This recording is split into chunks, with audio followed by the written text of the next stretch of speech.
That's why you always hit the record button as soon as we walk in. Nobody heard my alpha male voice. Dang. Which sounds even better right now because I almost sound like one just On account of the recovering from... On account of the recovery. All right. Hi, I'm Rachel. And I'm Matt. Welcome to the Strange and Beautiful Book Club. Deep Cuts. Dune Edition.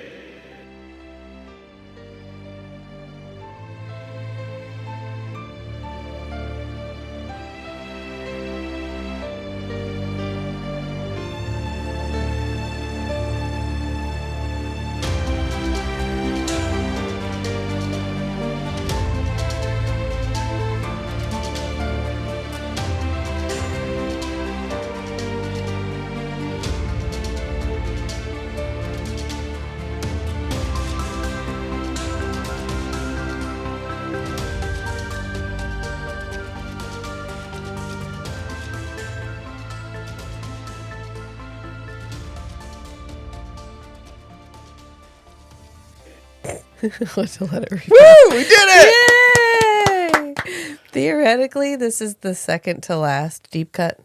Although Matt's been reading God Emperor of Dune. and he's like, It's pretty darn good. I think you need to get on all this. So I think we might actually be moving on and doing the next three. So that's something to look forward to. But of course, as usual, we have no timeline.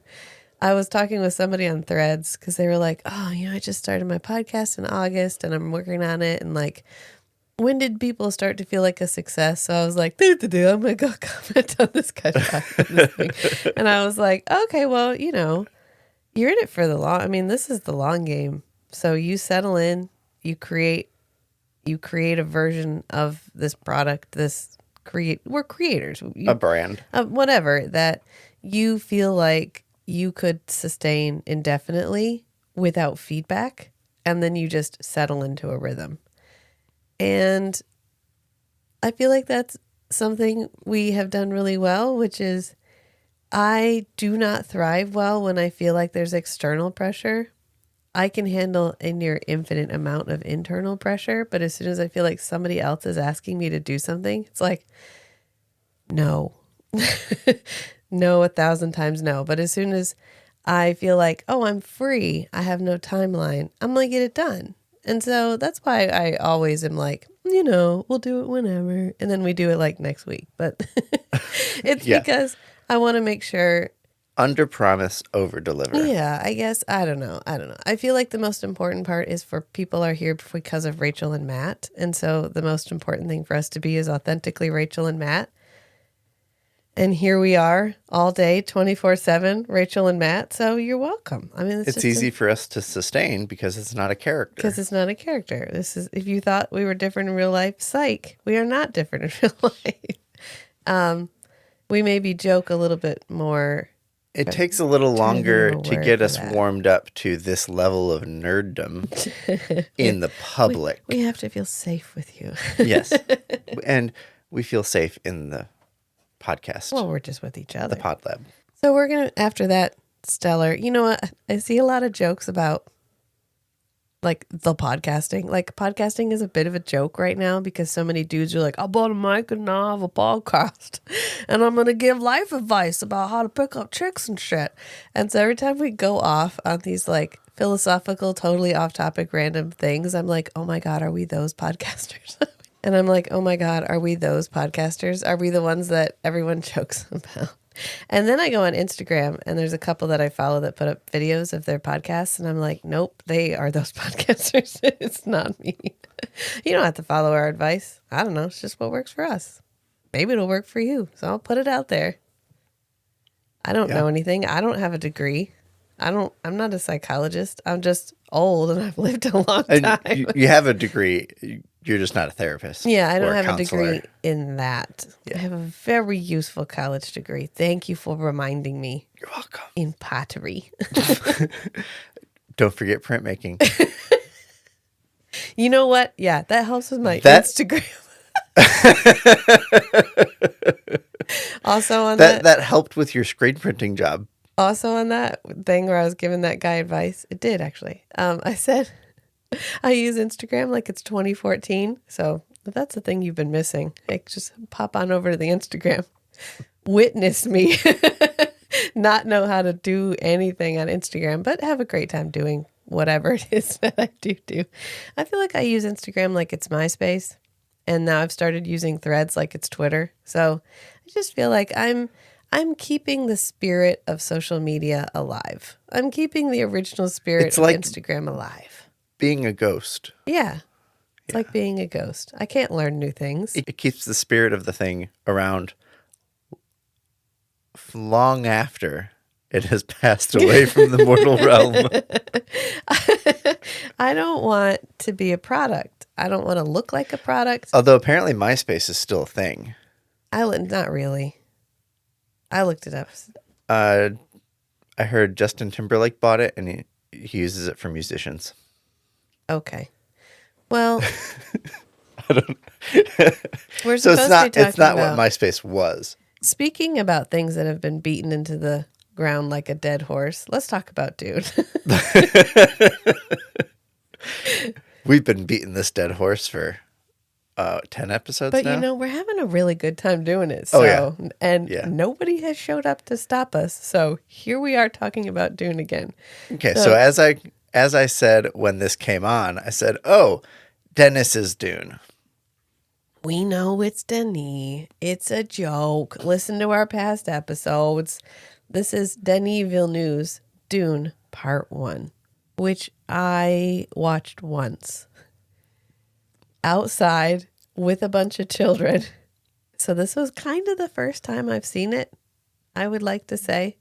Where you could really pay attention. Where I could really pay attention to it. And I think we could start off with the things that this version does well, which is... I'd say overall, I approve. Yeah. I like it. Yeah. And I think aesthetically, this is probably one of the most successful, just because he had money. He had a lot of money. And the CG has advanced so much.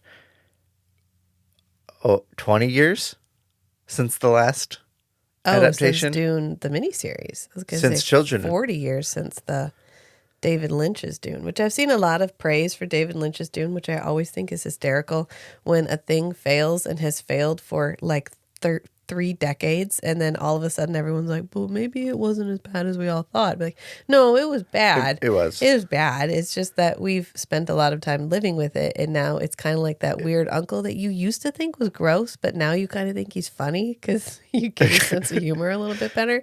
And it's fine. I mean, we like it. We listened to the episode on it. That was my formative Dune, and now I have... When I was a child, I spoke like a child, I walked like a child, and now I've put away childish things, and we're talking about Denis's Dune. When we put away David Lynch's Dune. Yeah, and I think that you can see in David Lynch's Dune that he was trying to achieve the scale that Denis achieves in this. Like, you think about that scene where Paul is talking to all the naibs, and it's that huge, long chamber that's really tall. And I think that he was trying to achieve the same sense of scale that Denis actually does achieve in this movie, because I think that's one of the things he's super successful at is the feeling of immensity. Nothing ever feels small. Everything feels immense and ancient and lived in. And like, this is a society that has existed in the same way for so long that it is almost a relic of itself. Yeah. Like, you think about the Highliner, the Guild Highliner. I mean, this is probably the most successful. This is probably what what Frank Herbert imagined a Guild Highliner looked like, was just immense. Massive ship, and then you see just these tiny specks coming out, but then each of these specks is the size of a skyscraper. Yeah. Yeah. Yeah. Bagpipes, though? I don't know. Like, I think it was a Caladan thing. I mean, it's fine because apparently Caladan is Scotland, and that's fine. But it's the Highlands by the ocean. Okay. I just think, it's just the year 10,191. We don't have anything. Maybe they kept it around as like the bullfighting. Like, why do we still have bullfighting? okay, well, I guess we also still have bagpipes. That's fine. Sure, whatever. And the moment when we reprise that music during the battle sequence, that's pretty fucking sweet. I mean, that's a good moment. That's a good moment. This is probably the least boring battle sequence we've watched. The battle sequence of the Yeah, Sardaukar and A Million Harkonnen. Deaths is not enough for Yui battle sequence. The fall of the Atreides. Yeah. In the book, we don't even get it. It's just glossed over. And then every adaptation is like, this is our one opportunity to have a action moment in the first act. So Because Dune is just a series of rooms with conversations happening. Yeah. Or dunes with conversations happening. yeah. So this is like, okay, this is our one moment to get some pew pew boom boom. So let's go ahead and put this in there. And they all lean into it, and it is my least favorite part of every adaptation. It's fine. They're fine. They're not like horrific, but it's just like yawn snooze. Let's get to the part where he joins the Fremen, because that's when, to me, everything starts. That's Right. when This it is hits all its just stride. world building and like character setup. Yeah. We're setting the pieces out on the board, but it's a whole new world.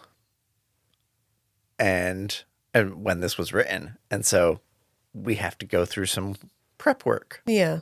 So this is the prep part of the story. This is the only adaptation that includes the time after they escape that Duncan finds them and takes them to Liette. Yes. And honestly, it makes the part where Liette gets killed. Well, in the book, Liette actually just gets abandoned in the desert. Right. Which is a really cool scene. Yeah. But the fact that they included that allows them to make more sense of Liette's death, because otherwise it's like, oh, you were on the planet while the Atreides were on the planet, so we gonna kill you. Instead of, you were supposed to not help them, and you helped them, and now we're gonna go ahead and just let you Clean go. up. Yeah, clean up all the mess. I forgot how little happened in this one. He really, I mean, it's good. I am all for pensive story making. Do not take me wrong. You can make me languish in a beautiful scene for as long as you want. So this is not a complaint, but he does start spinning his wheels about midway through this movie. We get off Caladan pretty quick.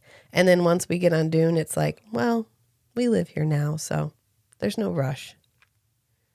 Where are you going? It's fine. And I think maybe my favorite thing, besides how good Denis is at creating a sense of just hugeness, is the upgrade to the I was a friend of Jamis or Right. Jamis. Jamis, like, this is enemy mine. That is my favorite upgrade, because I know when we get that line in part 2, it's going to hit. Instead of like, Right, we're gonna. oh, I'm supposed to say something in the ceremony. Oh, okay. Well, I mean, I was a friend of Jamis, I guess. Right, because in the book and in the adaptations, when they've had this scene, this is like Paul's like bored. I don't know. He doesn't know what to do, and so I think it's in the book. It's emotional for Jessica. There's tension there. She's anxious because she knows what role Paul needs to fulfill in this ritual ceremony. Yeah. But she doesn't know if Paul's going to figure it out. Yeah. And if Paul doesn't figure it out, this whole mythos that she's trying to build for him, for them to survive and ultimately like regain some power and kill the Harkonnens, whatever. Right now, the goal is just to survive. Paul needs to participate correctly in this ritual. And he just sits there like, heard to her. He's like, Oh, that person was Oh. a friend of Jamis. And then they all that's look at nice. him. Well, he had a lot of friends. That's really great. I'm really glad he had a good And life. he's just sitting there in the back like, okay, Yep. when does this ritual end? Yeah. I needed to go take a nap. I've been Well, it's more bashed like, up. I'm completely out of my element here. Yeah. I'm checked out. I don't know what I'm doing. Right. And Yeah. then he finally figures it out. Right.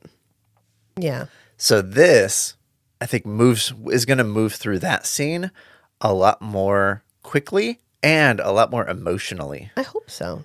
I hope we get that scene, and I hope it hits the way I want it to hit, because the setup is great. I'm Right. here for the setup. And if he follows all the way through, which I have every expectation that he will, because I feel like he did such a good job with the first part, I have every faith he will treat the second part with the same amount of like gravitas. So I'm hoping we get that scene, because the payoff will be worth it. Because look at how much world building we get with this one small change. One, we make Paul a lot less of a 15-year-old asshole. Right. We actually give him some useful information from his like prescient and future sight. And it shows the viewer the implications of prescience. The fact that he can know a person before he meets them, but then one small change in the timeline and he's killing them instead of being their friend. Mm-hmm. And that will add so much to his relationship with Chani, which is he has loved Chani for literal lifetimes. In every possible variation, he has loved Chani. And he knows he will lose her. And I think that is probably my most favorite part of the Paul story arc in the Dune universe, is he knows the moment he meets her, he will lose her. And I'm normally not a fan of tragic stories, but that's beautiful. I mean, I love that. I love that. And I've followed a bunch of Dune accounts on my like Rachel Sci-Fi Instagram thing, and they share a lot of memes. And this is off topic, but I feel like it's important that we chatted about it during the movie, and I want to chat about it on the podcast too, which is they shared one that was like Timothée Chalamet and Zendaya, and it was like Dune. And then it had Zendaya and Hitler, and it was like Dune Messiah. Oh, yeah. And I can see where you could, yes, that is a shallow interpretation of what happens to Paul between Dune and Dune Messiah. If you are the type of person that felt betrayed by the loss of this white savior narrative. Right. If you hung your hat on like, oh, I'm Paul, I could save an entire world. I'm a fucking superhero. I'm fucking desert power. Hell yeah. I could go and do that. I could go and be the last samurai. I could go to a desert planet and learn the ways these people have learned for thousands of years and somehow be the best at them. Hell yeah. Which is a narrative that we all grew up with if you lived in the 90s, which is a white man can go to anywhere he wants to and he is plug and play. And not only is he plug and play, he's better at it than everybody else. And so that I think resonates a lot still with a lot of people in our culture, which is, oh, Paul goes to the Fremen. Paul becomes Fremen. Paul becomes fucking king of the Fremen. Fremenist Fremen. He becomes the Fremenist Fremen ever. And then you get to Dune Messiah and it's like, that was not a good thing. That was bad. That was bad. Why was this a bad thing? Right. Paul, what happened, Paul? Right. So I can see where you're immediately like, oh, Paul fucked it up. He could have been ruler of the universe and he could have been really cool and I could have continued to want to be him, but now I don't want to be him anymore. But you got to realize, from my perspective at least, Paul is like a snowball that gets rolled downhill. He has absolutely no control over the fact that he's going to become this immense snowball. The only thing he can really affect is slightly affect his route. Right. So what triggered this in the movie, to bring it back to the movie. Yeah, well, I mean, we're still talking about Dune, so. The thing that triggered that conversation from the movie was the scene after the whole attack, and they're talking to Liet. Yeah. And like, this is what the Landsrod, every single house in the Landsrod fears, is the Sardaukar coming and picking them off one by one. Yeah. Because that will be the end of this loose feudal system trust between the houses, the great houses of the Landsrod and the Imperium. And it's the only thing that can defend against the Imperial Sardaukar at full force is the combined strength of all of the great houses. So the only way the Emperor could take down the great houses and completely solidify power is to have the Sardaukar pick off all the great houses one by one. Yeah. And if that happens, it will be galactic war. Right. It happened. It happened. The Emperor did that. Right. He started a galactic war, and the fall of House Atreides is the first domino in a galactic war that is now inevitable because it's going to get out that the Imperial Sardaukar assisted the Harkonnen. Well, even if it in doesn't taking get down out, think of how empowering it is if he gets away with it. Right. It's going He's to gonna happen do it again. again. Yeah. And so, Paul's perspective, all he's doing is shortcutting Yeah. this like short-term galactic war of the great houses against the Emperor, and but then he has to he's still assuming an empire. Yeah. He has to consolidate territory. That's something that's going to happen. There's a lot of discussion of this in God Emperor of Dune. And I don't want to I'll just say it comes down to human society. This is what Leto II, Yeah. Emperor of the Universe. We're a member of the universe. We're a member, yes. In case you haven't heard of God Emperor of Dune or seen any memes They've been about listening it, to our podcast. It's Leto fine. becomes a sandworm. Yeah. God Emperor of Dune is 3,500 years later. He's mostly sandworm. Yeah.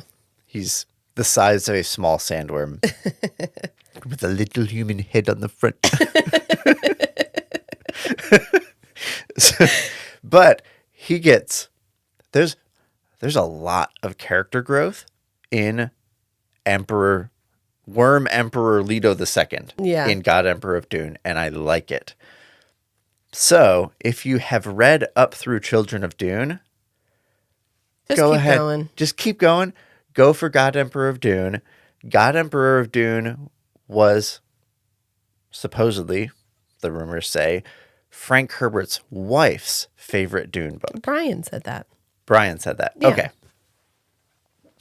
So, what I meant to just spit out before all that was Worm Emperor Leto II explains that human society was contaminated by the pharaonic model of society. And so a lot of the side effects, as in Pharaoh, as in God King. Yeah.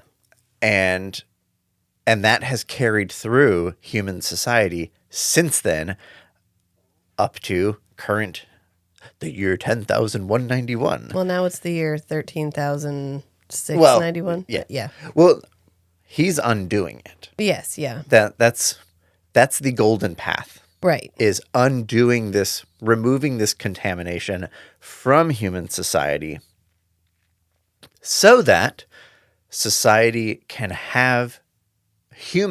society can have a future that can last a long time in terms of hundreds of thousands of years. Right. Gotcha. So, bringing it back to Dune. Paul didn't start the fire. Paul finished it. And burning since the world's been turning. And so, Paul, as soon as Paul, I really like. Paul also didn't put out the I really fire, like the way the spice is shown visually as just these orange gold sparkles in the air. Yeah, that it's literally everywhere. Yeah. It gives you the sense of really like that pervasiveness of spice. And I like this portrayal of Paul, as soon as he's exposed to spice, he he goes and sits next to the sandcrawler. The sleeper must awaken. Oh, we didn't get the line. No, I don't. Yeah. It would have been really cool. It's like awaken Kwisatz Haderach. To include include. It would have been really cool to include Jurgen's "The sleeper must awaken" from David Lynch. Yeah. I really like that line from David Lynch's When Dune. nothing changes, something sleeps inside us. Yes. It's catchy. Yeah, yeah. But I like this portrayal of Paul's prescience being awakened as this is the first time he's exposed to a large amount of spice. Mm-hmm. He basically goes kind of catatonic. They take him back to Yui, and Yui's like, "Oh yeah, there's a lot of spice around, and you seem to be really really, really, really sensitive to spice, Paul. Wink, wink. Yeah. He's like, well, it wasn't an allergic reaction. I had a vision. So, and Paul's reaction to spice Yeah. is different than pretty much anybody else because he has the like 1-2 punch of all this Kwisatz Haderach breeding and the Bene Gesserit internal awareness training, so that when he has that first shock of spice, it kind of like spirals and is like a positive feedback loop on his brain and internal awareness and everything. And now, boom, he can see the future. Right. And I like that it doesn't all happen at once. But then we're in after they're escaping and they're in the tent, and he can see the future, but every single future that he can see is galactic war in his name, in his father's name. Yeah. Worshiping at the shrine of his father's skull. Yeah. Right? This is one of the more successful Tim scenes when he's like, oh, they're all going to be... Wait. Let's see if I can do the Tim voice. Rachel was practicing last night. Worshipping at my father's skull. I don't hate Timothée Chalamet. He is a fine actor. He has a very, very Gen Z voice. He has a very Gen Z voice. And I think I just get triggered because of my niece, who is desperately obsessed with Timothée Chalamet. And Well, I don't get she it. was at one point. I think she still is. And I But don't she get it hides because I feel like I could break him. Like I could probably take him. Like the Family Guy skit Yeah. where I told you not to cast Timothée Chalamet in windy scenes. He blew away. I mean, it's fine. It's, you know what? Not everybody gets to be a bear. Not everybody gets to be Jason Momoa. Even Jason Momoa doesn't get to be Jason Momoa for part of this movie. And it's fine. It's fine. But I just, like, a tiny little part of me wishes they had cast someone I didn't know, so I could really disappear into the fact that he's Paul instead of every time I'm like, oh, that's Timothée Chalamet. Either that or we could have given him a hairstyle that's not Timothée Chalamet's hairstyle. Right. Make him look a little different. He didn't even go to hair and makeup. He just showed up, he put on an outfit, and they started filming. Because his hair is the same hair he always has. It's fine. No, this is a minor quibble, like an extremely minor quibble. I don't have this problem with Zendaya. I love her desperately. I think she's great in everything that she's in. I love that she is both the like beauty queen icon for Gen Z, but also the tomboy's not a word anymore, but the I get to do what I want. Like she wears basketball shorts under dresses and stuff. Mm-hmm. So like I like her. I like what she represents for Gen Z, but I really had, I kind of just wish we had not cast Timothy. That's all. I mean, he does a fine job, but he's Timothée Chalamet. And every time you see him, you're like, oh, that's Timothée Chalamet. Who is he again? Oh, Paul, right. He's playing Paul. Yeah. Yeah. It's kind of the actor showing through the character too much. Yeah, because I really don't, I think it's just him. I think that's, I mean, he uses his voice and he doesn't move his lips at all. So every time he talks, it sounds like this. Just, you know me and lips. Like I have a thing with lips. I watch lips when people talk. And so when you don't move your lips a lot, to me, it looks like no expression. Right, because your sister is deaf. Right. Well, yeah. And I struggle to differentiate words. Like, especially, I think the first time we watched it, there was no subtitles. So that's probably why I didn't like it. My usual game of, did I actually not like this? Or did I try to watch it with no subtitles and I just didn't know what was going on?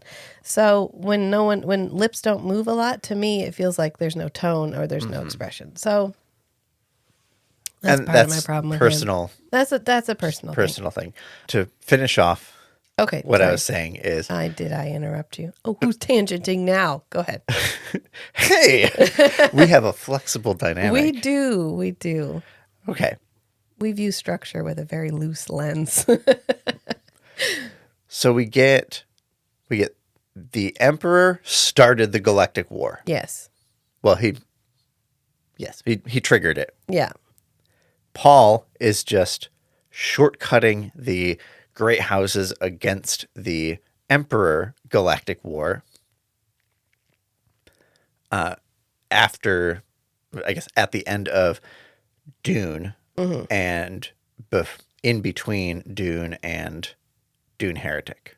But when Paul's prescience awakens in the tent, he can see the landscape of the future possibilities, and it's all galactic war. Yeah. But there's like one point of minimal death as a result of the galactic war. That's where he's got to go. And that's where he's shooting for. Right.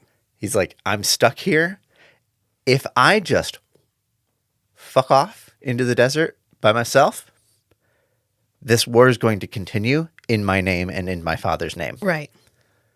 If I go along with it, this war is going to continue in my name and in my father's name. But I get to be here. But I'll have some influence. Right. I'll be able to steer things a little bit. Right. I'll be able to avoid the worst atrocities. And so that's what he shoots for. Apparently there was another path that he saw but did not choose because he could not choose it. Hiss.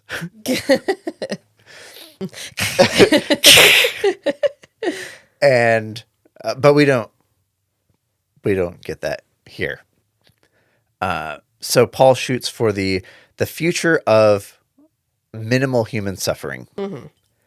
And at the beginning of Dune Heretic, he kind of feels like he's achieved that. You mean Dune Messiah? Dune jeez. I keep Dune Messiah. Dune Messiah, not Dune Heretic. I think your Dune religious Messiah. trauma is like Freudian slipping through.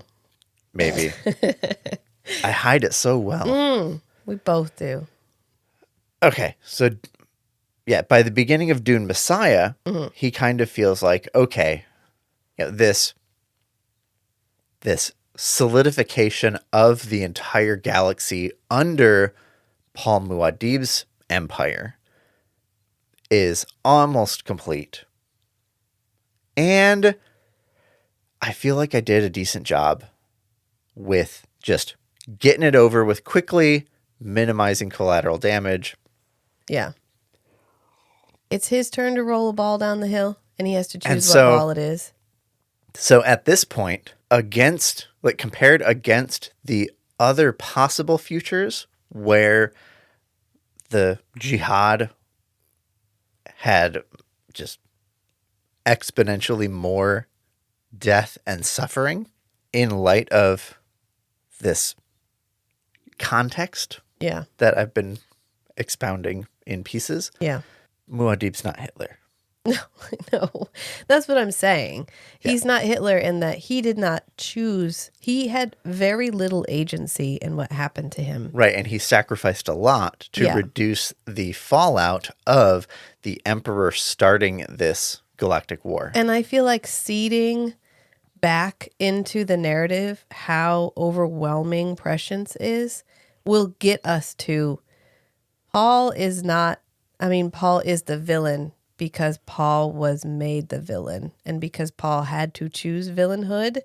And then when he finally had a moment where he could choose between being the Pharaoh or undoing his own legacy so that his son would be able to be a worm emperor and undo all of it, he chose I will kill myself and I will kill my legacy to prepare a way for my son. I'll be Right. John the Baptist here. I won't continue to be Jesus. And Right. I think that, that's something to keep in mind. And I think a very shallow interpretation is like, oh, he was supposed to be the good guy and he didn't turn out to be the good guy. And okay. And you know what? If that's what you took away from it, fine. But maybe revisit it and just wonder what choices Paul had at any given time in the book at all. My hope here is that we have planted enough seeds that may not be obvious. Yeah.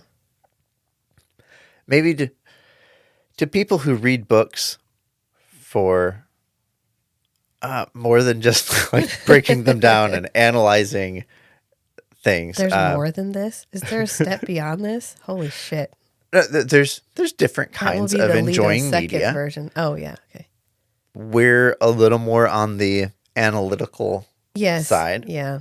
So I think what we have to provide back to the community of people who enjoy films and books and whatever is we can offer some little seeds of perspective and context so that if someone didn't get that from the book, they can go back and reread it, or they can go back and rewatch it, the series or whatever. I definitely feel like and get that. Yeah, I definitely and feel get like a new angle on a piece of media that they enjoyed. Right. Dune is the kind of property where if you read the book, great. If you just watch all the adaptations, also great. And like, I almost feel like you should watch a really good adaptation, like the miniseries, and then go back and read the book. Right.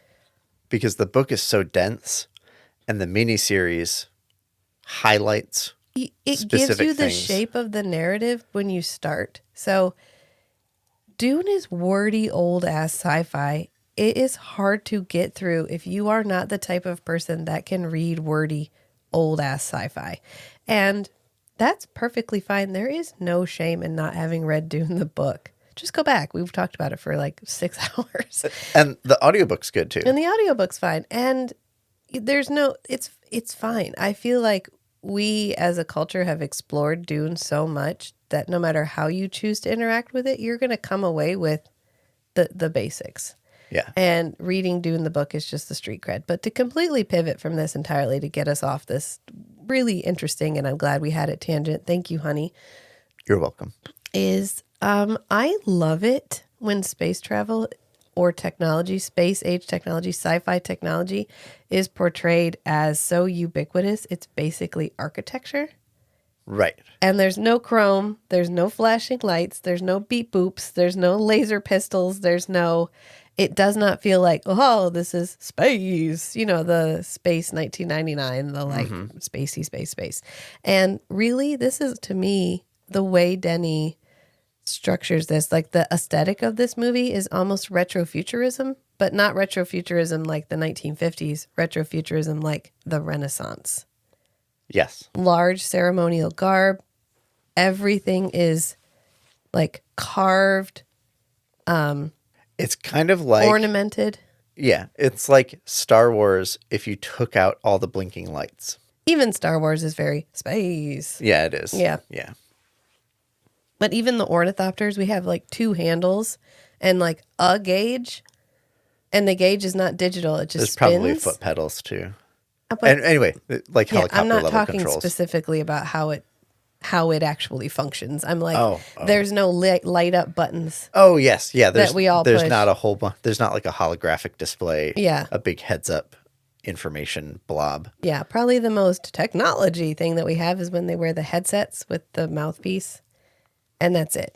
Other than that, they have like the little button behind their ears to talk, and it just makes it feel. You get to have sci-fi without it feeling like contrived sci-fi. It feels like... Right. You don't have to contrive technological mechanisms. Right. And make up tech words. Yeah. Yes. Yeah. Even though the book is ripe with tech words, the fact that we smooth that over and make it more like this is not a high fantasy epic, but this is like a hard sci-fi that feels like an entirely other world. It doesn't feel like the future of our world. Right, because at this point, this is a 10,000-year-old human civilization. Right. And we've had space travel for so long, we don't even think about it's just space travel. And Earth is just, oh yeah, that old planet that we used to live on. Yeah. Nobody goes there anymore. It's boring. There's that moment where he's sitting there and he's reading a book and he's watching a projector video and he's got the little box projector sitting beside him and he's just sitting on the floor reading this book. And this is a really great moment because we could have had a screen. We could have had all kinds of high tech. Like think about the David Lynch version of this where we had the thing that came down from the ceiling and was like pew pew pew pew. Oh yeah, the fighting trainer thing. Yeah, and we included the weirding mod because we needed to and make that's really cool as like a steampunk. Yeah, that would have been a really cool steampunk technology. But this feels like Renaissance projected into the year 10,191. Like, Yeah. these are the wealthy elite. Everything they own is a work of art. So much so that it becomes completely taken for granted. Like, his bedroom has that frieze behind his bed, that carved thing of fish. Yes. Which is from the book. Yeah. Because when the Harkonnens were leaving, they prepared a room that would be irresistible to Paul Atreides. They put a race car bed in it and everything. And that way they know where to send the Hunter Seeker. And the Hunter Seeker's cool because it looks like an insect. And everything about that whole, like the aesthetic of that and the way it feels both ancient but futuristic is I would say the props and the set design perfect. Yeah. in Denis's Dune Yeah. And is amazing. And the simple power of not using the English alphabet. When he's reading that book, at a glance, it looks like it's just a regular book. But when they zoom in, that's not our alphabet. That's not what our alphabet looks like. And yet it's structured just like a book. And yet all of a sudden you're like, oh, this isn't our world. This isn't the future. This isn't the immediate future of our world. This is a completely alien place. Yeah. Where we still have books because, I mean, how can you improve on a put together thing of paper? There's a concept in like user interface. Yeah. User interface, design. user experience, UI, UX for physical things. Yeah. There's UI, UX for technology like digital stuff. There's also UI, UX for physical things, sometimes called ergonomics, whatever. Yeah. I don't remember the name of this concept, but it's like the optimal size for like the human hand to interact with. A mass market paperback. So a mass market paperback is like the optimized, It is the peak book efficient, technology. Yes. affordable object, like form factor Yeah. of a book. The book is sized to fit into your hand. Yep. The pages are sized so that you can turn them one at a time. And the words are sized on the page so that your human eyes can read them. From a comfortable hand resting distance. Yes. Yeah. And sure, you can just miniaturize. But from the like ergonomic perspective, you lose like effectiveness, performance for humans using it. And so I think in the book somewhere, they actually mentioned something about miniaturization. Yeah, the Orange Catholic Bible's in miniature. Yeah. And how they don't miniaturize things like the pre-Balerian jihad technology was, because that's kind of over optimizing. There's an idea in computer science that premature optimization is the root of all evil.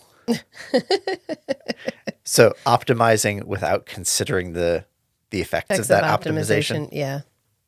And so like our current technology, Earth 2024, it felt really weird to say 2024. Yeah, it's early days February. yet. It's almost March. So you got time.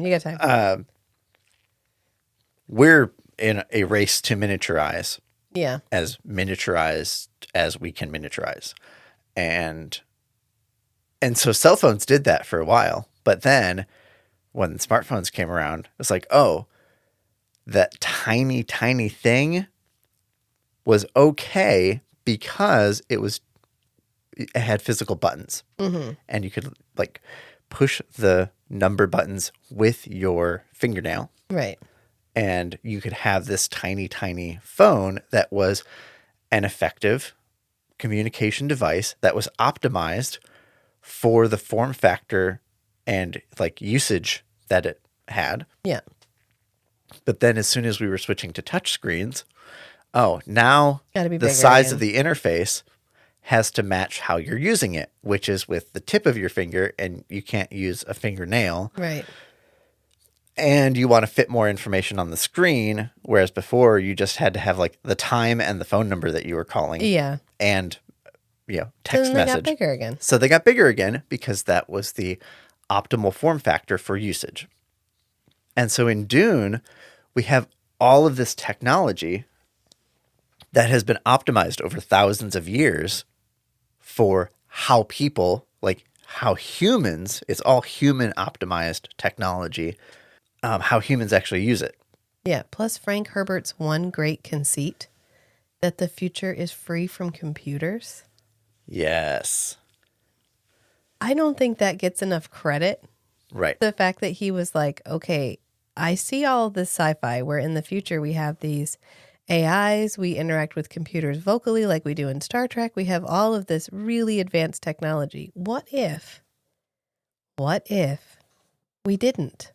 What if the only advanced technology we could have was genetics and mental training? Well, so we have some electronic things, But in Dune. nothing that can mimic the work of a man's mind, Right. human's mind. So that is honestly the single greatest conceit in Dune.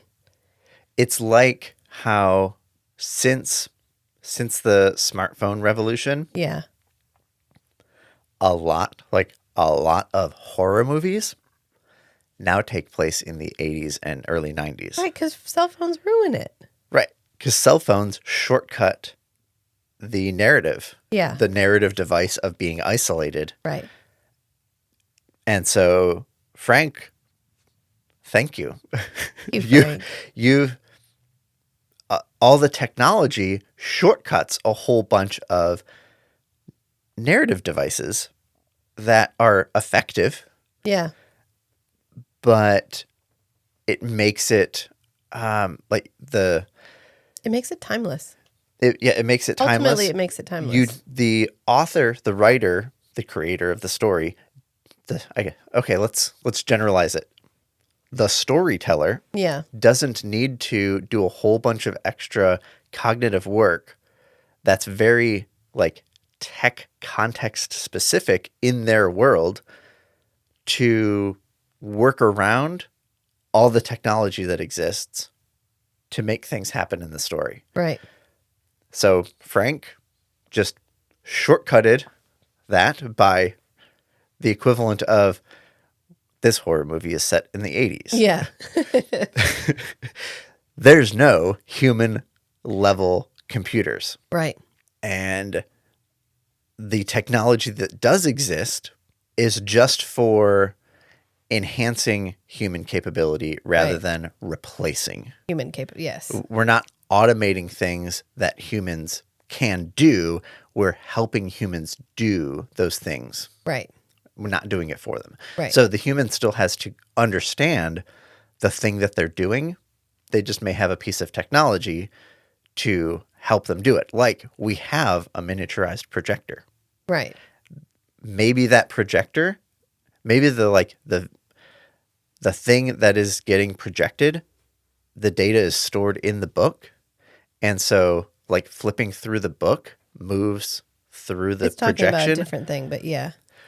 Well, I'm just thinking of how you can have like, okay, there's a 3D hologram projector. Yeah.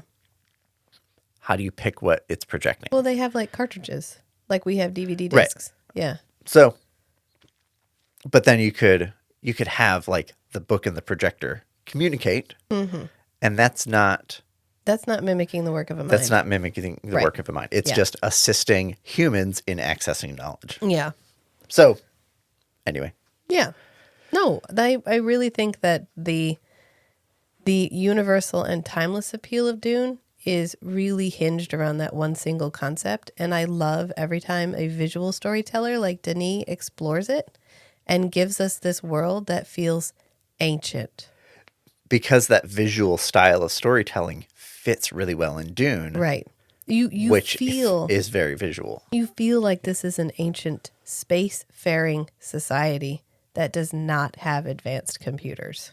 Yeah. And that's exactly what he should have been done. So, like, Except for the applaud Ixians. for you. Except, well, many machines on Ix.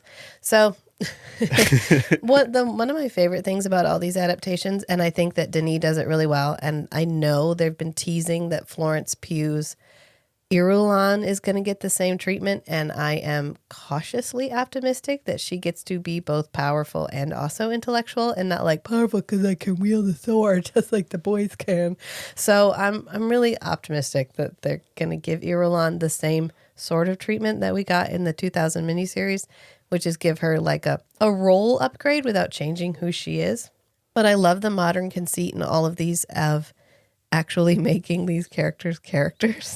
Because, like, Paul gets to be a character, Jessica gets to be a character, Stilgar gets to be a character, but, like, Leto is a MacGuffin. He's a means to an end. He gets us to the planet. And yet, in this adaptation, Leto gets to be, like... A dad. Like a dad. Like a good dad, TM. Like, he actually gets to be... Like, if you don't want to rule the universe, son, you don't have to. I didn't want to. I wanted to be a pilot. Mm-hmm. You can be whatever you want. You're my only son, and I will have no other heirs. But you get to be whatever you want, okay? Yeah, I think there's other, like, cousins in House Atreides. I mean, not after the Harkonnen get done, but yeah. And so if Paul wasn't going to assume the title of Duke, there are others in line for the title. They're not dead. He and Jessica can still have kids, clearly, because they're getting ready to have Alia. Right. But I really did like that line of, like, even if you choose not to do that, you'll still be the only thing I needed you to be. Be who you are my and love son. what you love, Paul. It's fine. Yeah. And then, oh my God, we haven't even covered the Harkonnens and how fucking fantastic aesthetically the Harkonnens are in this movie. This is a straight lift from Jodorowsky's Dune, y'all. Like, go watch Jodorowsky's Dune. Jodorowsky envisioned H.R. Giger's aesthetic as the Harkonnen aesthetic. You can just Google Giger Dune concept art. Yeah. And some of those images will be of the Harkonnen, like, of Gaiety Prime. And the Harkonnen characters. Like this is an homage. Yes. Not plagiarism. I think that this is a deliberate nod, and I'm choosing to believe this is a deliberate nod. Nobody disavow me of this information. So, first of all, Stellan Skarsgård is pitch perfect as Baron Harkonnen. Yes. Creepy. I remember when the trailer first came out, we talked about it, and you were kind of like, Stellan as Vladimir Harkonnen? I don't know. Okay. But then we saw, like, the trailer, and you were like, okay. You know what I'm not sold on? Shaddam the Fourth. We haven't seen him yet. I know. It is the position of this podcast that we remain optimistic about things that have not yet been released. Yes. So I love that line. It is the position of this podcast. In a previous Dune podcast, we had a whole conversation about Christopher Walken. Yeah. If you want to know our feelings on Christopher Walken. I trust Denis. I feel like Denis makes the good, deliberate choices. So I'm going to believe that he chose him for a reason. And I'm just going to go with that. What I do want Denis to do after he has finished the next 2 Dune movies, although he has said he's like walking back I'm only going to do 3. He's like, I said I was going to do 3 and then I was going to take a break. I didn't say I was only going to do 3, which means it opens us up for the 14-hour Michael Bay-esque movie that is from the point of view of Gurney Halleck. In the style of Ender's Shadow, where we get the entire narrative over again, but from Gurney's point of view. Because Gurney gets up to some shit. Gurney has the potential Gurney's a badass. Yeah. Rock star. He's like literally a fucking space pirate, okay? He's like, oh, the Atreides thing didn't work out. I'm going to be a fucking space pirate. There's 2 years between the Harkonnen like the fall of House Atreides and Gurney finding Paul again. Yeah. What was Gurney doing? He was fucking shit up is what he was doing. And And he then was there's doing another, it with style and panache, and I want to see it. and then there's another 12 years between the end of Dune and the beginning of Dune Messiah, Yeah. where ostensibly they were on Caladan. Caladan. Yeah. He was Gurney- pining after the Lady Gurney Jessica. didn't stay on fucking Caladan I for don't want 12 years. I don't want that for him. There's a character in the A Court of Thorns and Roses series who has held a torch for this other character for 500 years. And the only reason she has not acted on his attraction, or the only reason they haven't explored this relationship for 500 years is she's actually a lesbian and she just has never told him. And it is honestly the worst story. Like, it's just what the 500 fucking years you couldn't go, oh, I'm so sorry, I'm actually not into men. Look at that. I did that. It took what, 10 seconds, 5 seconds, something like that. I don't want this. Wait, you mean honest, open communication in a Sarah J. Maas novel could have resolved conflict? Wow. Yeah. Anyway, so what I want for Gurney is that was not his fate. That he didn't spend 12 years just pining, like holding a picture of Lady Jessica in his locket. Okay, here's headcanon. That was all in Jessica's head. She's an unreliable narrator. She wanted Gurney to hold a torch for her. She was projecting. Good. It's headcanon. It's our canon now. Because that's not Gurney. Forget Duncan, Idaho. I mean, I didn't forget Duncan, Idaho. Duncan, Idaho We'll has a get special back to place in Duncan, this Idaho. series. But what about Gurney, though? Yeah. What about Gurney? Gurney man. What about Gurney Man? Come on. And he's cool in this movie. And he's cool in every Adam. Well, maybe not the one where he actually has a Scottish accent. But, I mean, just get I want more Gurney. Patrick Stewart's Gurney? I know. Well, we should have brought Patrick Stewart back for a cameo. That's the only thing Denny missed on. That's a swing and a miss. I'm sorry, man. I'm sure Patrick would have done it. It's already done. But what if Patrick Stewart was Esmar Tuick? Oh. Get him back as a cameo. Yeah. But also get him as the guy that Gurney goes to. Becomes BFFs with. Yeah.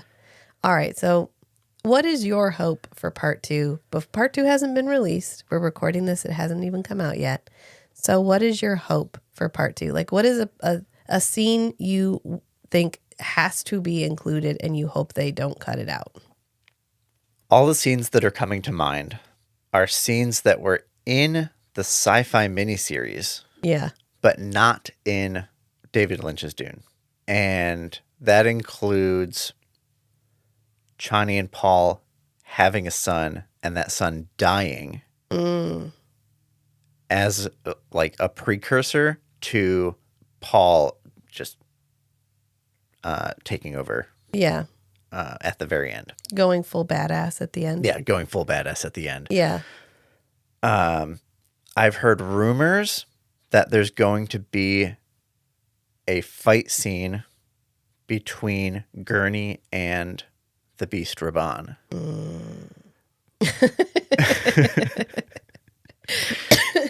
Tell me more. Gurney, more than literally anyone else, hates the Harkonnens. Right, and he gets robbed. Gurney, Yeah.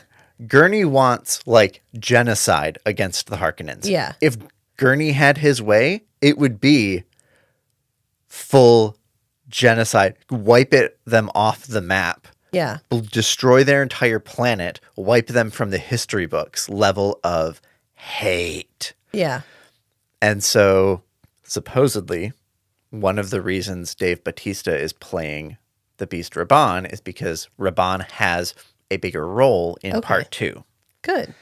And, rumoredly, there's going to be a fight scene between Gurney and Raban, where Gurney gets to kill Raban and revel in the triumph of destroying a high-level Harkonnen. Yeah. I mean, that would be good because In the book, Paul kills the Harkonnens, and Gurney is like, well, I wanted to. And he's like, Gurney, they killed your sister. They killed my father. They killed everyone in my household. I have a far bigger claim on this revenge than you do. And Gurney's like, well, you are Atreides, so whatever you say. So getting to get Gurney into a position where he can actually do some Gurney shit, like, I'm excited. Yeah. I mean, look at Gurney as I know we're fixating, but I'm here for this. So look at Gurney as a character. Frank is pretty hit and miss in how well-rounded characters are. Sometimes they are simply there to provide a perspective or to advance the plot. And like Irulan, she really gets short shrift in the books, and we've expanded her role in a lot of the later adaptations, and I'm here for it.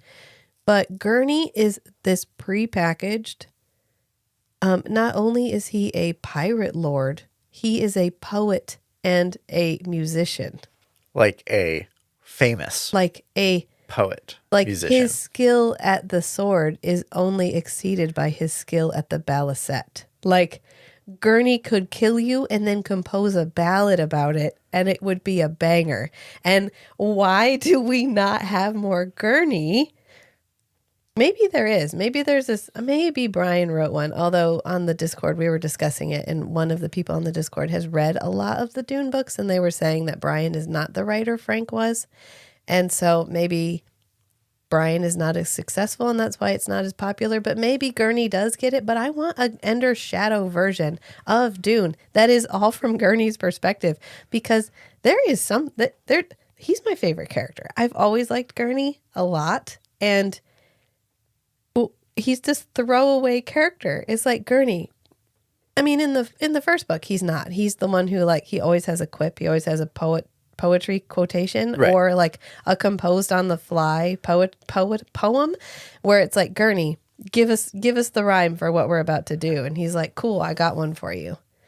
So he's so cool in Dune, but then by Dune Messiah, of course, he's gone. And then in Children of Dune, it's like, well, he's Jessica's puppet, and then he's Alia's puppet, and then he's gone. Yeah. And then by God Emperor of Dune, he's dead. Long dead. Anyway, it is the position of this podcast that a sequel needs to be made from the point of view of Gurney Halleck. And I think this is a good... you know what? I asked you the questions, only fair I answer it too. I want to know how they're going to treat the Paul takes the water of life scene. Because I feel like every single adaptation has had a different look at what that looks like. Everyone has made it this very... like externally godlike thing. I want to add some context. We keep using the phrase all of the adaptations. There's been the sci-fi miniseries, yes, and David Lynch's Dune, and both of those. But then what I want to include in that, so that we're not using the word all of for two things. Okay.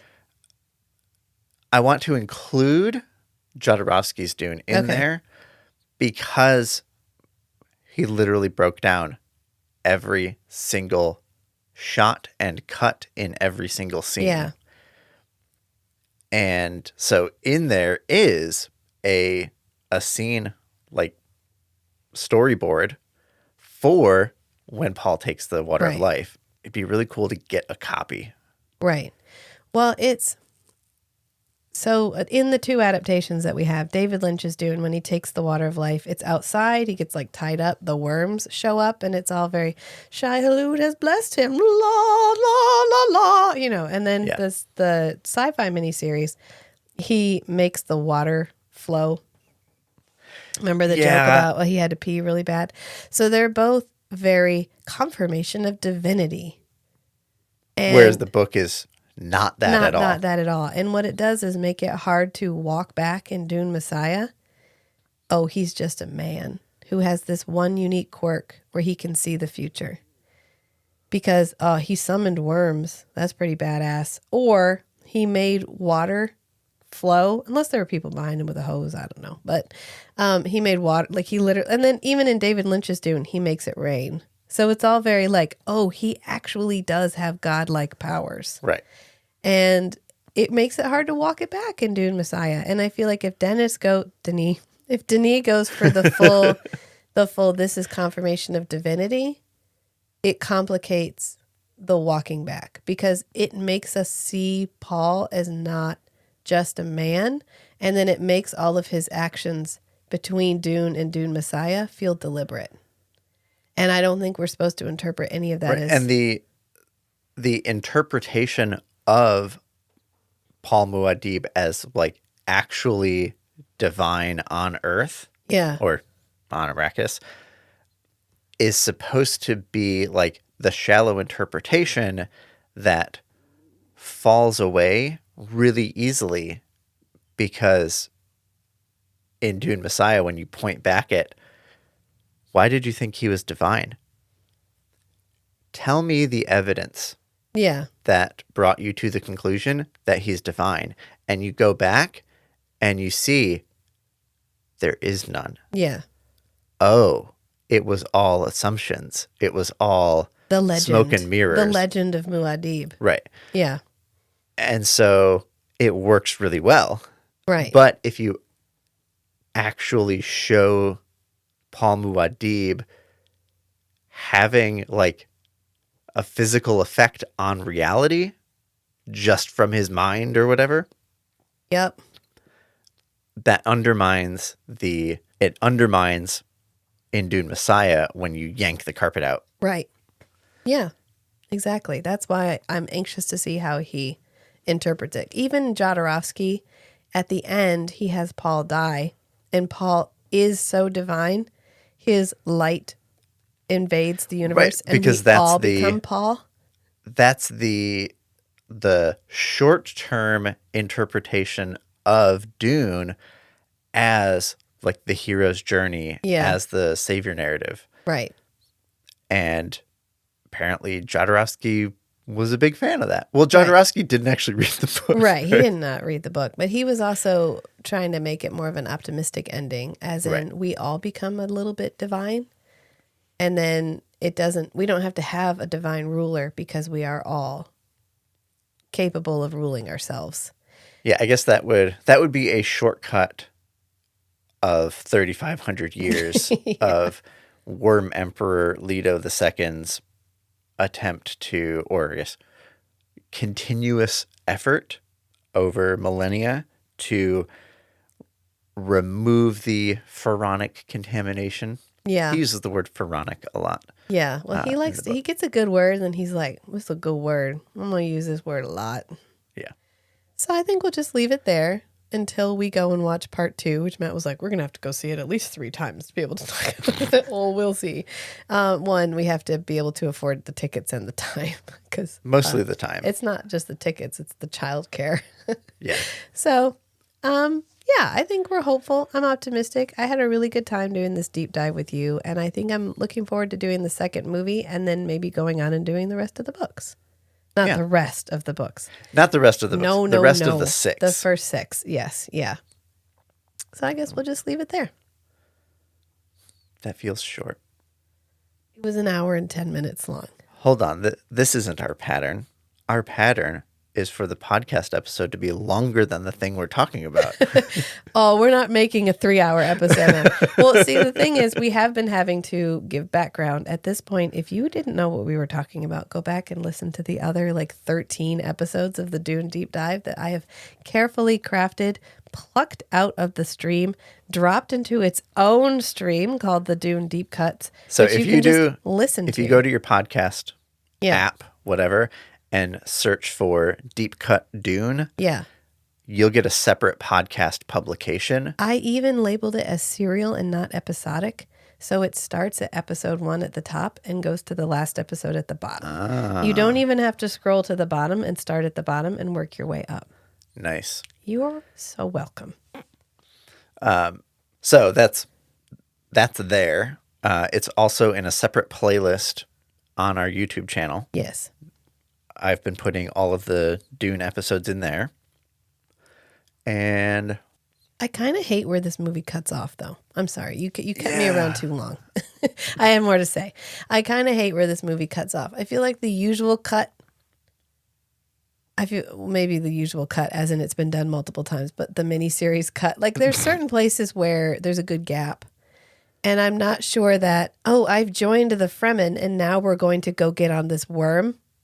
We're heading to Sietch Tabir. Well, in the book, they don't ride a worm yet. They just walk. Yeah, because they're just like across the Yeah, road. because it's not that far. I don't know. I feel like they pushed it It this feels far. jarring. It feels explicitly so we could have Zendaya in the first part. Right. And because she's in all the promotional materials for the first part, and she kept, every time people would be like, oh my God, I'm so excited. She's so great. She'd be like, y'all, I'm barely in it. Like, There's some visions with me. Yeah. And then, like, I'm in the end. like, don't go see this movie because you want to see me, because I'm not even really in it. Of course, she'll be in it a lot in the second one, and I'm hoping she really sticks to the landing, and I have every confidence she will. Okay, my take on why they cut the movie here Yeah. is because they wanted some action to end the movie with. Yeah. They wanted some actual plot to end the movie with. And if you go any farther in the Paul joins the Fremen arc, it would be a more disruptive narrative break. Yeah. To go in the middle of there rather than right here before we start the journey to Sietch Tabir. Right. So, yeah, I think it's because they wanted some actual plot at the end with like a kind of a cliffhanger. Right. Get Zendaya actually in the present scenes. Yes. And Javier Bardem. And Javier. Ooh. I know. Like every time he speaks, I'm like, do the Fremen have a Spanish accent, a Spain Spanish accent? I don't give a shit. I'm so here for this. I'm so here for you, Javier. I did appreciate in the sci-fi miniseries that they all had an accent. They all had that like Czech English as a second language accent. I also really like Javier Bardem's voice enunciation. Yeah, right. Periodically, I will rewatch that scene from Skyfall where he's walking towards captive James Bond, telling the story about the island and the rat and the rat king, rat killer. Yeah. Peak it's Javier. The voice. And periodically I will rewatch No Country for Old Men and just fast forward to all the Javier scenes because he's so good. It is the position of this podcast that Javier Bardem needs to do more audiobooks so I can just listen to his voice. Mm-hmm.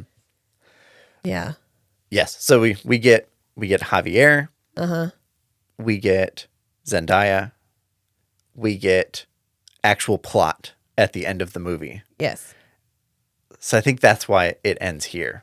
Because after this, it's. I mean, he gets caught up. We really like hit the throttle on the Mahdi, Lisan al-Gaib mythology, and that really needs to happen continuously to build momentum up to the end of the story. And like, I'm excited. It was fine. The only reason we find this jarring is because we have been so deeply embedded in the Dune mythology for so long at this point. If you were just watching this, that'd be like oh man, I'm so excited to watch part 2. I mean, that's a good spot if you don't know what's coming. Right. I just don't understand why we know how to do this. The Lord of the Rings did this. You're going to make 3 movies. You film them all at once. Right. We know how to do that. Well, I could see. And so why is there a 3-year gap between part 1 and part 2? Didn't they film part 1 and part 2 all at once? I don't think so. Oh, I thought they did. No. Okay. They went back and started filming again. I could see why you would have a break between filming between Dune, I guess part 2 and part 3. Yeah. For Dune Messiah. Because it's actually like a big jump in time, and it's a big it's a big shift. It's an inversion in the narrative. Yeah. And so you wouldn't want the characters to get or the actors to get caught up in the character because the way the characters are perceived does a 180. Yeah. And so they would. Meh. Anyway. It's fine. I'm not, again, it's a really minor quibble. We know how to do multi-part movies where they come out every year. But if it gets me a better movie because I waited 3 years. Okay. Fucking fine. Fine. Right. Because in 15 years, if this is still bingeable, yeah, then great. Yeah, we'll have all of them to watch and it'll be fine. Right. And they'll be good enough to rewatch. Yeah. So in the short term, I don't mind waiting for them to get made good enough. Right. So that they're re-enjoyable later. Right. Yeah. Now, I think we should wrap it up. Really? Yes. Honey, we have to stop talking about Dune eventually. Actually, we don't. We don't. We don't have to. We could keep going forever. This could be our entire podcast, but it's not. I'm not going to do that to you guys. I was talking to somebody else on Threads. I've been on Threads. I don't know. Go on Threads. I'm on Threads. So I was chatting with somebody on Threads and they gave me a suggestion, which sounds pretty cool. It's like a horror comedy. And they were like, well, I know sometimes when you add in comedy, people don't consider it a genre film. And I was like, I mean, I get, okay. But also, what about our past catalog would lead you to believe that we have any kind of focus when it comes to genre films? And then I was like, maybe, it got me thinking, maybe we'd be more successful. I mean, I'm as successful as I want to be, but maybe we would have a more meteoric rise, I suppose, if we could get ourselves to focus. And then I was like, no, I don't want that because I love our little tangents, our beautiful little let's do this thing for a little while, and then we got really interested in this. Let's go do this. We can chase our whims. Yeah, if we tried to make it too structured and actually schedule things out. Yeah, that would make it feel like another job. I really hope everybody is here because you love going on these little jaunts with us. And I'm here to say we will continue doing that indefinitely because it's what we enjoy doing. If you enjoy listening to a conversation that you don't know where it's going to be going, great, because we enjoy having conversations where we don't know where it's going to be going. Exactly. Sometimes Rachel has notes. I have notes. Of just beats to hit. There are things that I don't want to forget to write down. And they were Jodorowsky, anyone? I was a friend of Jami's, the aesthetics, retrofuturism, the power of not using the English alphabet, Leto is a good dad, TM, and 14-hour Michael Bay movie from the point of view of Gurney Halleck. That's my notes.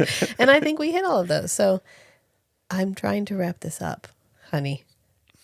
Let it go. Well, maybe I should have made notes because I feel like there's other things I wanted to mention. Spoiler alert, we're going to talk about Dune again. Okay, let's end it with this.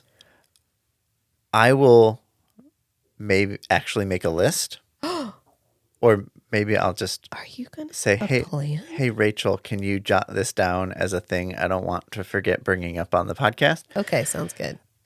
And we can discuss it after we watch Dune Part 2. I mean, there's a lot. There's more to talk about here. Liette was a girl. Yes. The coffee service where they all spit into the coffee service, because the importance of the coffee service in Dune is both weird but also largely ignored in all the adaptations because and you inherit the whole service? Body water thing. Yeah.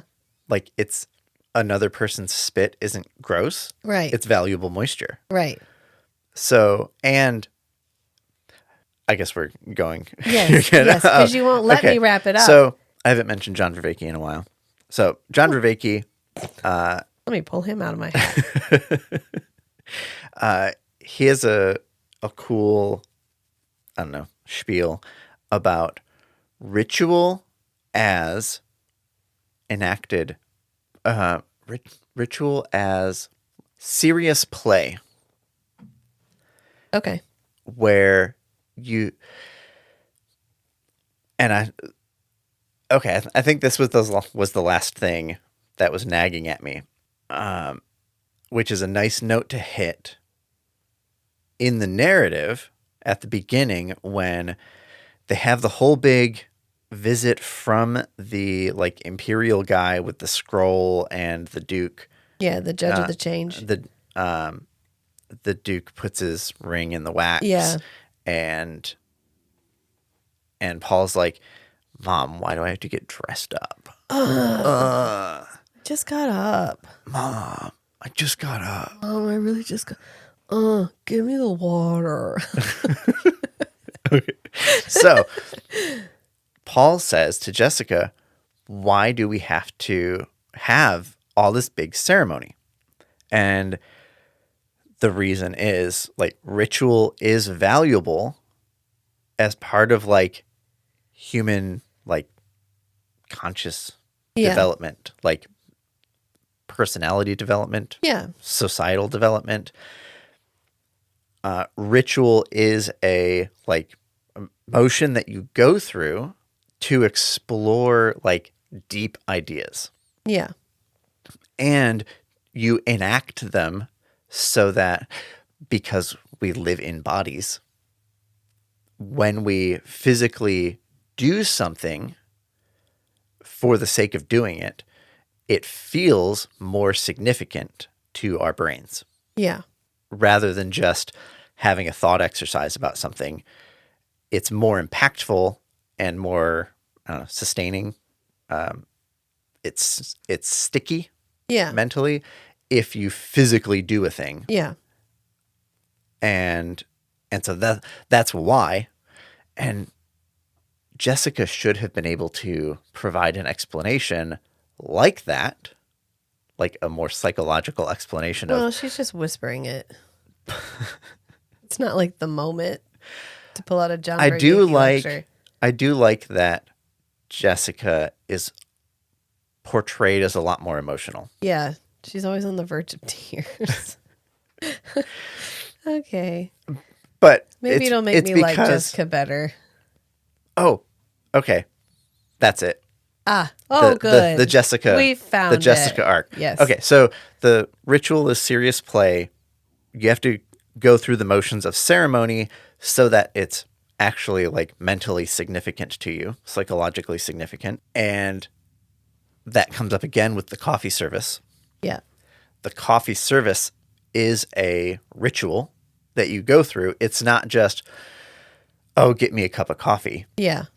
It's here's this interactive ritual that we're going to enact to like solidify our tribe, our relationship, whatever. Yeah. Okay. That's that piece. Okay. The other one is what we've discussed about Jessica and criticisms of Jessica. My growing enmity for Jessica's character. In Denis' adaptation of the Dune narrative, one thing that stuck out in this last, when we rewatched Dune Part 1. Yeah. After he kills Jamis. After Paul kills Jamis. Jamis. I watched too many sci-fi movies. Jamis. After Paul kills Jamis. Yeah. Stilgar is like, okay, let's get going. And like you can join the tribe. Yeah. All right, fine. And Jessica's like, no, we need to get off planet. Like you have contacts. I need to keep Paul safe. I bet you know some people, smugglers, whatever, that can get us off planet so that we can plan and like consolidate. We need to like let the other great houses know that the empire, whatever. She implies all this. We just need to get off the planet, right? So that we can like recover the dukedom. Yeah. And Paul stops her and he's like, no, my path is with the Fremen. Yeah. I need to stay here and I need to fulfill this destiny that I'm perceiving. Yeah. Which he's like, while he's in the prescient vision, he has a lot more appreciation of the depth and nuance of the future landscape. And when he's out of it, he doesn't, it's not until later that he can like maintain a lot of that in-depth knowledge. Yeah. So at this point, he has like this like, I know I residual need to be vision. He's here. like, I know I need to go through this to get to this like brightest point in the dark landscape of the future, Right. where there's less suffering, which if there is a generalized definition of what is good, Yeah, it's lower suffering. it's a reduction in suffering, Yeah. or a minimal suffering. And so Paul is the one who makes the decision to insinuate themselves with the Fremen, Yes. which Not Jessica. is a shift from the book and previous adaptations, where Jessica was like, oh, I'm in charge here. Yeah, we're in danger. Mohaim reminded me that like we've prepared a way for you. Yeah, my son's the fucking Messiah. We've done what we can for you with the Missionaria Protectiva. Yeah. And so Jessica's like, all right, bitches, get in line.